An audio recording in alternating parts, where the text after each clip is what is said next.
Good morning students. Carbohydrate के बारे में जानकारी प्राप्त कर रहे थे लास्ट क्लास में। हमने कार्बोहाइड्रेट को बनाने की विधियों का अध्ययन किया था। उसके बाद अब हम उनकी रासायनिक अभिक्रियाएं देख रहे थे। देखिए, कार्बोहाइड्रेट को हमने दो विधियों से बनाया था। पहली विधि स्टार्च के जल अपघटन से हमें अल्फा ग्लूकोज की इकाइयां मिलती हैं।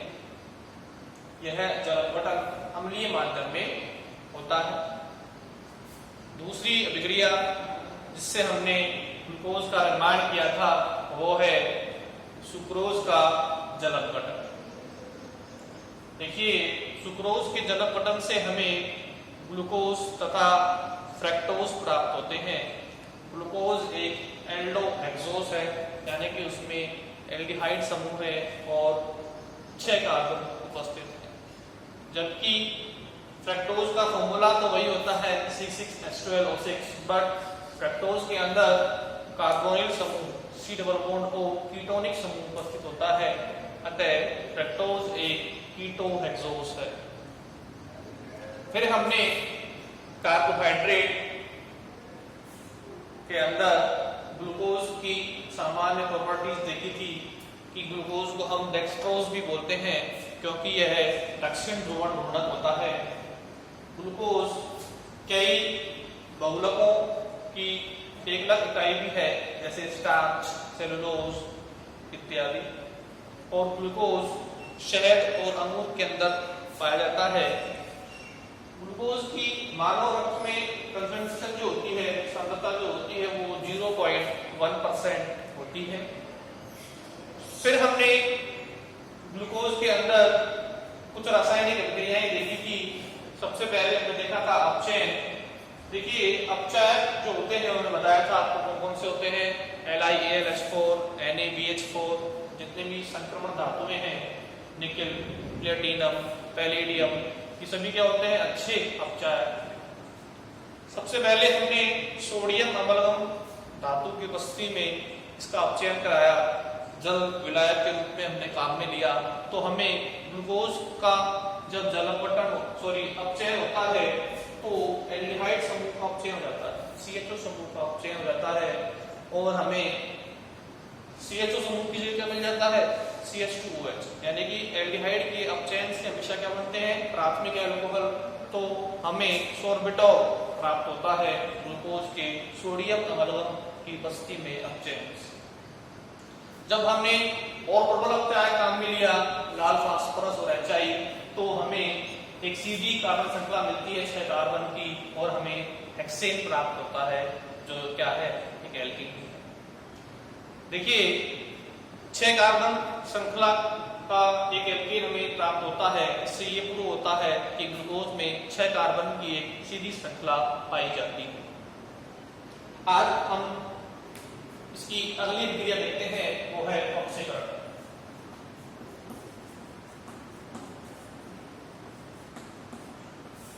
देखिए, ऑक्सीकरण में क्या होता है?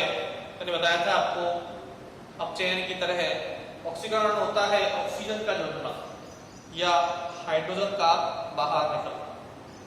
एक इलेक्ट्रॉन के संदर्भ में क्या होता है ऑक्सीकरण?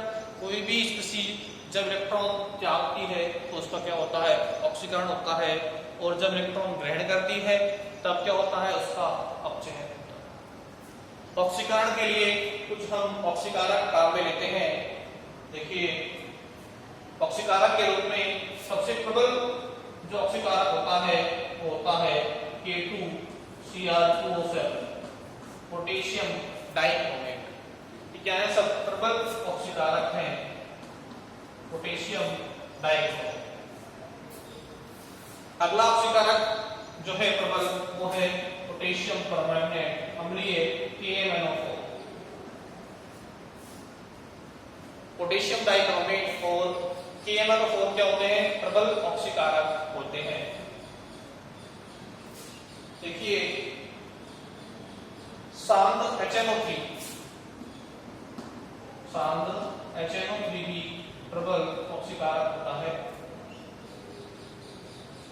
सांद्र HNO3 का उपयोग हम किस करते हैं? प्रबल ऑक्सीकारक के रूप में करते हैं।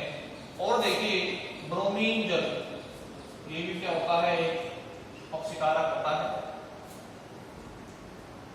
देखिए टोलेन अभिकर्मक Ag2O, टोलेन अभिकर्मक ये भी क्या होते हैं? एक ऑक्सीकारक के रूप में हम इन्हें काम में लेते हैं। फेलिंग अभिकर्मक ये भी क्या होता है? ऑक्सीकारक होता है C2O। टोलेन अभिकर्मक क्या होता है? AgNO3 का अमोनियम सॉल्यूशन, जबकि फेलिंग सॉल्यूशन क्या होता है? कॉपर सल्फेट का जलीय विलयन। फेलिंग A और फेलिंग B तो होते हैं।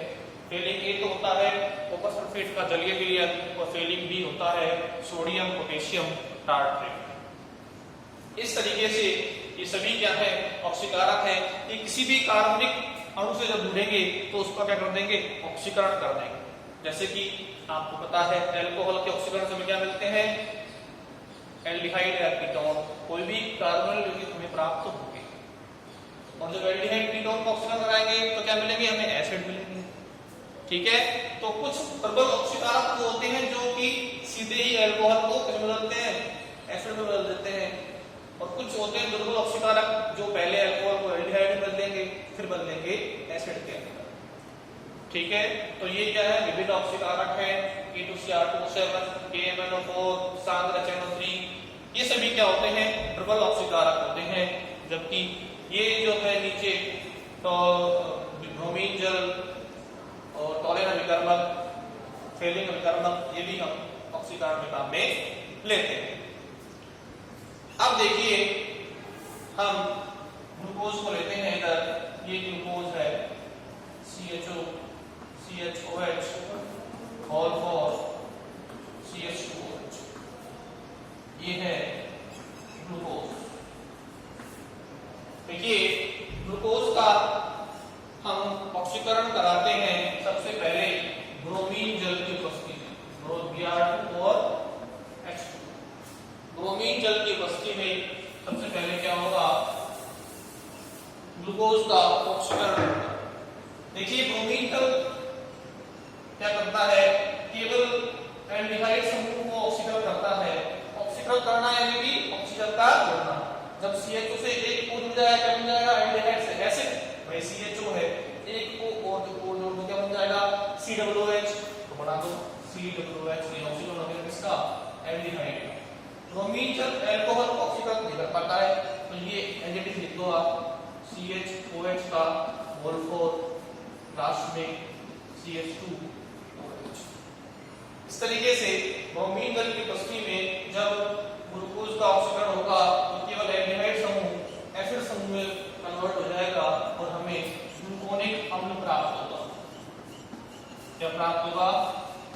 ग्लूकोनिक अम्ल।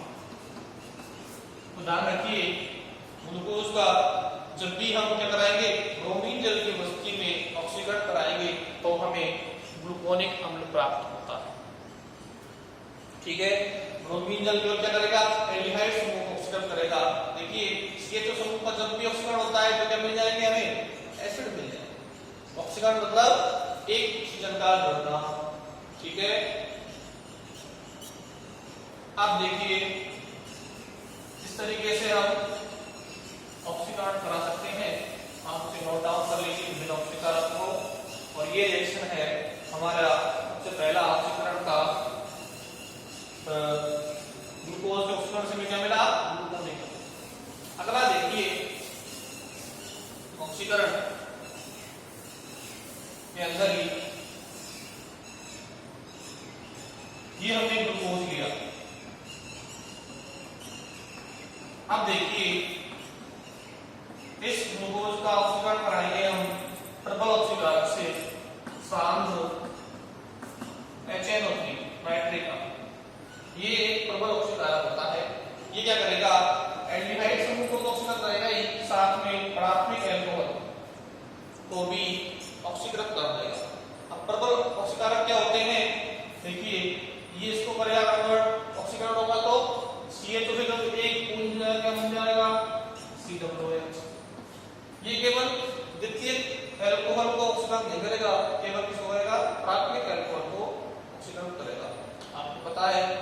एल्कोहल में एक तो प्राथमिक एल्कोहल होता है और 4 क्या होते हैं द्वितीयक एल्कोहल। तो केवल ये वाला एल्कोहल जो है वो ऑक्सीकरण होगा, ये एसिड रहेगा, तो CH2H का होल 4।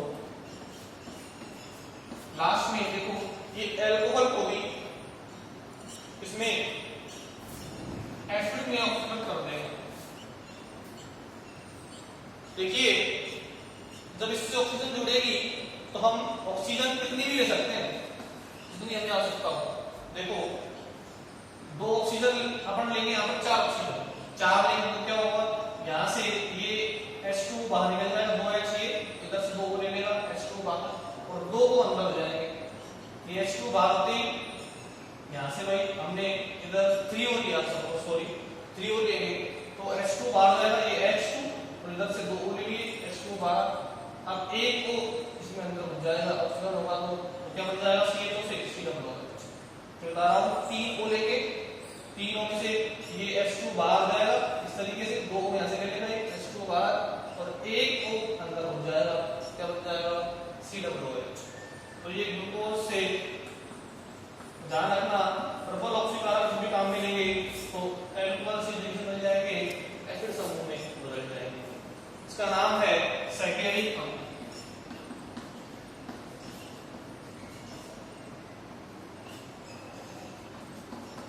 तो ध्यान रखिए ग्लूकोज का ऑक्सीकरण 2 ऑक्सीकारकों में उपस्थित में होता है। पहला तो है ब्रोमीन जल और दूसरा है सांद्रचयन। ब्रोमीन जल थोड़ा दुर्बल ऑक्सीकारक है, ये क्या करेगा, केवल एल्डिहाइड समूह का ऑक्सीकरण करेगा और हमें क्या मिलेगा, सैकैरिक अम्ल मिलेगा। जब हम प्रबल ऑक्सीकारक सांद्र नाइट्रिक अम्ल की उपस्थिति में जब ऑक्सीकरण कराएंगे तो ये एल्डिहाइड समूह को ऑक्सीकरण करता ही है, साथ में प्राथमिक एल्कोहल को भी एसिड समूह में ऑक्सीकरण कर देगा, जिससे हमें सैकैरिक अम्ल प्राप्त होगा। तो इस तरीके से हमने अभी तक क्या देखा, ग्लूकोज का ऑक्सीकरण और अपचयन देखा। अब देखिए कुछ ऑक्सीकारक और हैं जिनसे हम ऑक्सीकरण करवाएंगे। तो उन ऑक्सीकारकों में है टोलेन और फेलिन अभिकर्मक। टोलेन और फेलिन अभिकर्मक देखिए ये ग्लूकोज है। ग्लूकोज का जब भी टोलेन अभिकर्मक से ऑक्सीकरण होगा, टोलेन अभिकर्मक होता है AgNO3 का अमोनियम सॉल्यूशन Ag2। देखिए AgNO3 में हमने क्या डाला, NH4OH, क्या बन जाता है AgOH और अमोनियम नाइट्रेट। तो AgOH बन गया अमोनियम नाइट्रेट, NH4। अब फिर वापस क्या करेंगे, इस AgOH को गर्म करेंगे तो इसमें से जल बाहर निकल जाएगा और क्या बन जाएगा, Ag2। ये Ag2O एक ऑक्सीकारक है, ये इस रिएक्शन में काम आता है। ये है हमारा टोलेन अभिकर्मक। अब देखिए जब ये ऑक्सीकरण करेगा तो ये ऑक्सीजन कहां चली जाएगी, एल्डिहाइड का ऑक्सीकरण देगी ऑक्सीजन किसमें, एसिड में। भाई एक O इसमें जुड़ जाएगी, क्या बन जाएगा बताओ, CHO से COOH, CHOH का होल 4 और CH2 साथ में बाहर क्या मिल जाएंगे, सिल्वर लवण प्रजब दर्पण हमें प्राप्त होगा, 2Ag बाहर निकल जाएगा। ये बन गया हमारा ग्लूकोनिक अम्ल।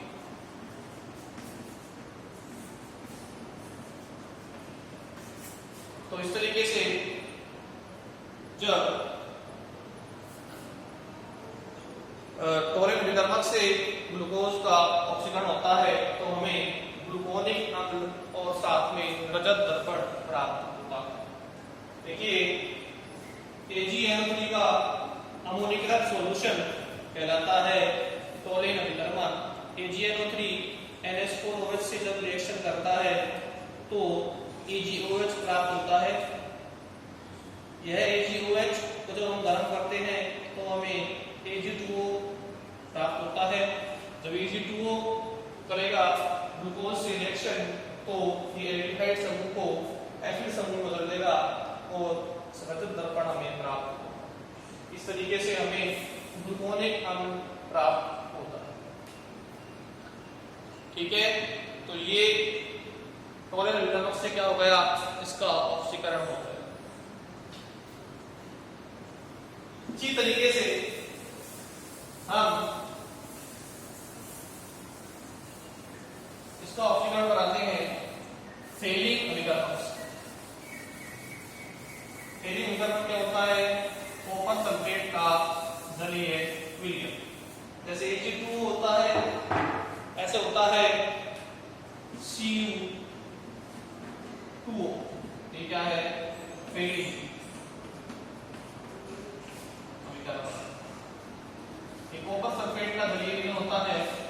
ठीक है, ये भी क्या होता है, एक ऑक्सीकारक होता है। अब देखिए CuO होता है सर। अब देखिए CuO जब हमने काम में लिया, इधर हम जब इससे ऑक्सीकरण करवाएंगे तो 2CO काम में लेंगे। ठीक है, ये है क्यूप्रिक ऑक्साइड। क्यूप्रिक क्यों बोला, क्यूप्रिक में क्या होता है, Cu+2 में होता है तो O-2। क्यूप्रस होता है Cu+1, क्यूप्रिक होता है Cu+। अब ये क्या है, ऑक्सीकारक है। ये क्या कर देगा, इसी एल्डिहाइड समूह का ऑक्सीकरण कर देगा इसके अंदर, एसिड समूह के अंदर। इस तरीके से हमें ग्लूकोनिक अम्ल प्राप्त हो जाएगा और साथ में बाहर निकल जाएगा Cu2O, क्यूप्रस ऑक्साइड। इसको हम क्या बोलते हैं, क्यूप्रस ऑक्साइड।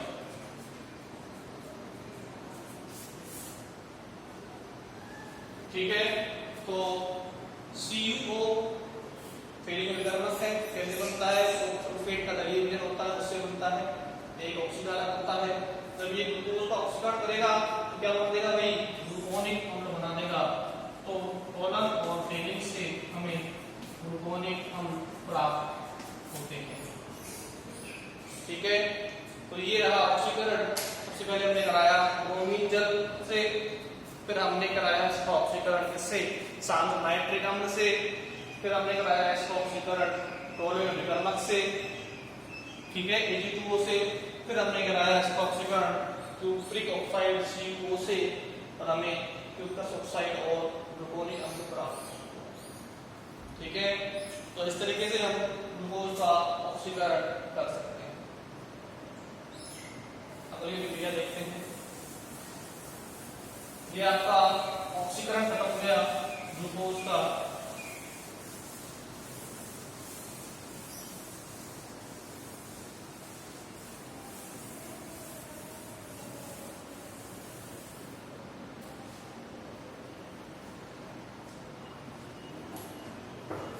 अब देखिए अगली रिएक्शन है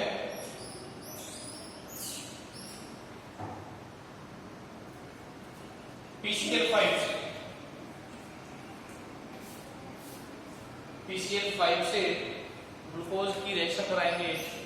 उससे पहले हम एक जनरल रिएक्शन देखते हैं। देखिए PCl5 जब भी अल्कोहल से रिएक्शन करता है, ROH प्लस PCl5,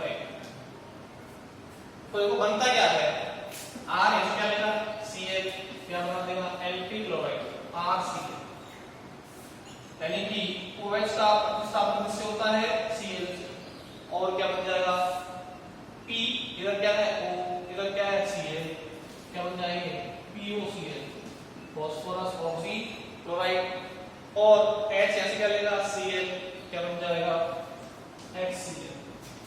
इस तरीके से जब भी PCl5 अल्कोहल से रिएक्शन करेगा तो उसके OH समूह का प्रतिस्थापन किससे हो जाएगा, Cl समूह से हो जाएगा। बाहर क्या निकलेगा, POCl3 और HCl। अब हम लेते हैं हमारा ग्लूकोज। देखिए ये ग्लूकोज है CHO CHOH और फॉर CH2OH। हमने इसकी कराई रिएक्शन से PCl5 से। अब एक OH का ऑक्सीकरण के लिए क्या चाहिए? एक PCl5। कितने OH हैं? 4 तो ये 1 ये 5 है, तो क्या लेंगे? 5 PCl5। क्या करेंगे? 5 OH का प्रतिस्थापन किससे कर देंगे? 5 Cl से कर देंगे। यहाँ पे क्या जाएंगे? OH की जगह Cl कितने? 4। यहाँ पे कितने जाएंगे? 1। क्या बन जाएगा बताओ? CHO CHCl और 4 CH2Cl। बाहर क्या बन जाएंगे? 5 PO Cl3 5 HC। ठीक है, तो इस तरीके से ग्लूकोज PCl5 से अभिक्रिया करेगा और OH समूह का प्रतिस्थापन Cl समूह से हो जाएगा और हमें प्राप्त होगा जो उत्पाद है, जो हमें प्राप्त हो रहा है उसका है नाम है पेंटा क्लोरो ग्लूकोज। प्रतिस्थापन अभिक्रिया है और हमें उत्पाद के रूप में पेंटा क्लोरो ग्लूकोज प्राप्त है। ठीक है, तो इस तरीके से ग्लूकोज PCl5 से रिएक्शन करके ग्लूकोज पेंटा क्लोरो ग्लूकोज का निर्माण करता है। POCl3 फास्फोरस ऑक्सीक्लोराइड बाहर होते हैं और HCl बाहर निकलता है। तो ये ग्लूकोज इस तरीके से PCl5 के साथ प्रतिस्थापन अभिक्रिया संपन्न करता है।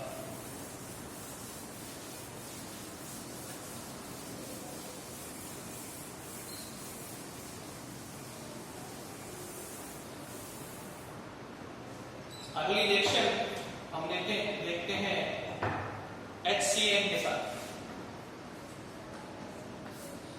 अगली रिएक्शन देखते हैं HCN के साथ।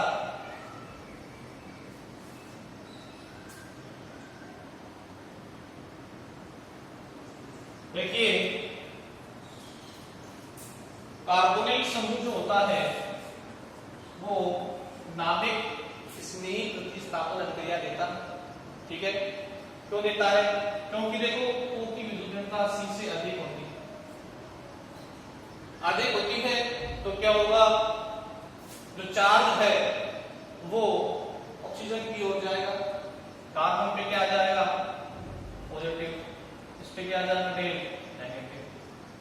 तो जो कार्बन है वो उस पर इलेक्ट्रॉन की न्यूनता है, कमी इलेक्ट्रॉन, और जब उसको इलेक्ट्रॉन की कमी होगी तो उससे कौन जुड़ेगा? नाभिक स्नेह। ये क्या है? नाभिक स्नेह। क्या है? नाभिक स्नेह जुड़ेगा। हाँ, किससे जुड़ेगा? इस कार्बन से जुड़ेगा। तो कार्बन में अभी क्या लेते हैं? नाभिक स्नेही प्रतिस्थापन अभिक्रिया देते हैं। नाभिक स्नेही प्रतिस्थापन अभिक्रिया क्यों देते हैं? क्योंकि कार्बोनिल समूह ध्रुवीय प्रकृति का होता है। कार्बन की विकृतता ऑक्सीजन से कम होती है, कार्बन पे क्या जाता है? आंशिक धनावेश आ जाता है और यह इलेक्ट्रॉन स्नेही की तरह व्यवहार करता है। अतः इससे नाभिक स्नेही विकर्मक जुड़ेंगे तो ये क्या देगा? नाभिक स्नेही योगात्मक अभिक्रिया देता है। योगात्मक क्यों बोला? क्योंकि ये जुड़ रहा है तो क्या देंगे? नाभिक स्नेही योगात्मक अभिक्रिया। क्लियर है? अब देखिए नाभिक स्नेही क्या होते हैं? नाभिक स्नेही वे स्पीशीज जिन पे क्या होता है? हमेशा नेगेटिव चार्ज होता है। ठीक है, जैसे कि Cl माइनस, OH माइनस, ये सभी क्या है? नाभिक स्नेही। अभी इनमें क्या होते हैं? लोन पेयर्स होते हैं। H2 पे क्या होते हैं? Lone pairs. NH3 पे क्या होते हैं? Lone pairs. तो ये क्या होंगे? नाभिक स्नेही होंगे, ठीक है। और ये क्या देंगे, किसी भी इलेक्ट्रॉन स्नेही से जुड़कर नाभिक स्नेही योगात्मक अभिक्रिया देंगे, ठीक है। इलेक्ट्रॉन स्नेही क्या होते हैं, जिन पर क्या होता है, धनावेश होता है, इलेक्ट्रॉन की क्या होती है, कमी होती है। जैसे कि देखो कार्बोकटाइन, कोई भी लुईस अम्ल BF3 AlCl3, जिनके संयोजी कोष में क्या होते हैं, 6 इलेक्ट्रॉन होते हैं, वो कहलाएंगे इलेक्ट्रॉन स्नेही, ठीक है। तो इस तरीके से ग्लूकोज के अंदर कौन सा कार्बोनिल समूह उपस्थित है, एल्डिहाइड। तो एल्डिहाइड से कौन जुड़ेगा, हमारा कोई भी नाभिक स्नेही, और क्या देगा, नाभिक स्नेही योगात्मक अभिक्रिया। देखिए ये ग्लूकोज है CH, इसको हम ऐसे लिखते हैं C=OH CH OH का 4 CH2OH। अब देखिए जब ये HCl से रिएक्शन करेगा H पे प्लस Cl पे माइनस, तो कहां जुड़ेगा, इधर डेल पॉजिटिव, इधर डेल नेगेटिव, नेगेटिव से पॉजिटिव और पॉजिटिव से नेगेटिव, ठीक है। इधर क्या बन जाएगा, C से तो Cn और O से कौन जुड़ जाएगा, H जुड़ जाएगा, ठीक है। तो C से कौन जुड़ गया, Cn, ठीक है। O से कौन जुड़ गया, H, तो C पे कौन था, CH और OH, एक पे जुड़ गया Cn, तो C से Cn जोड़ दो, ठीक है। और C से कौन जुड़ रहा है, H और OH, O से कौन जुड़ रहा है, H, तो C से Cn और H और OH जोड़ दिया। उसके बाद ये क्या है, CH-OH कितने हैं, 4, और लास्ट में CH2OH। देखिए ये Cn माइनस क्या है, नाभिक स्नेही, इससे जुड़ेगा इलेक्ट्रॉन स्नेही से, कौन है, C। O पे क्या है, नेगेटिव चार्ज, इसे कौन जुड़ गया, H, क्या बन जाएगा, C से Cn जोड़ दिया, C पे कौन जुड़ा था, H, और कौन है, O, उसको जुड़ गया H, तो CH-OH हो गया, ठीक है। तो ये जो कार्बन होता है इसको बोलेंगे ग्लूकोज साइनोहाइड्रेट, क्या बोलेंगे इसको, ग्लूकोज साइनोहाइड्रेट। इस तरीके से हमें ग्लूकोज पर HCl की विक्रिया से ग्लूकोज साइनोहाइड्रेट प्राप्त होता है। और HCl में Cn माइनस क्या है, एक नाभिक स्नेही है, जो कि इलेक्ट्रॉन स्नेही पर कौन है, कार्बन उस पर हमला कर रहा है, और हमें इस तरीके से क्रिया प्राप्त होती है। तो आज की क्लास में हमने सबसे पहले ग्लूकोज का ऑक्सीकरण करवाया। ऑक्सीकरण के रूप में हमने ब्रोमीन जल, सादर HNO3, टॉलेल विकर्मक, फेलिंग विकर्मक, इनको काम में लिया था। इसके बाद हमने ग्लूकोज की एक प्रतिस्थापन विक्रिया कराई थी, किससे कराई थी, फास्फोरस पेंटाक्लोराइड से, PCl5 से, जिसमें क्या हुआ, OH समूह का प्रतिस्थापन Cl समूह से हो गया और हमें पेंटाक्लोरो व्युत्पन्न प्राप्त हुआ। इसके बाद हमने इस ग्लूकोज की HCl के साथ विक्रिया कराई, जो क्या है, एक नाभिक स्नेही योगात्मक विक्रिया है, क्योंकि कार्बोनिल समूह क्या होते हैं, नाभिक स्नेही प्रतिस्थापन योगात्मक विक्रिया देते हैं, क्योंकि कार्बोनिल समूह में कार्बन आंशिक धनावेशित होता है और ऑक्सीजन आंशिक ऋणावेशित होता है। यह है कार्बोनिल कार्बन इलेक्ट्रॉन स्नेही प्रवृत्ति का होता है, अतः इससे कौन जुड़ेगा, कोई भी नाभिक स्नेही जुड़ेगा और ये क्या देंगे, नाभिक स्नेही योगात्मक विक्रिया देंगे। जब भी HCl इस ग्लूकोज से कर रहा है रिएक्शन, तो कार्बोनिल कार्बन पर CN हो जाता है और O से ऐड हो जाता है, हमें क्या मिलता है? ग्लूकोज साइनोहाइड्रेट। ठीक है, आज की क्लास में इतना ही डिस्कस करेंगे।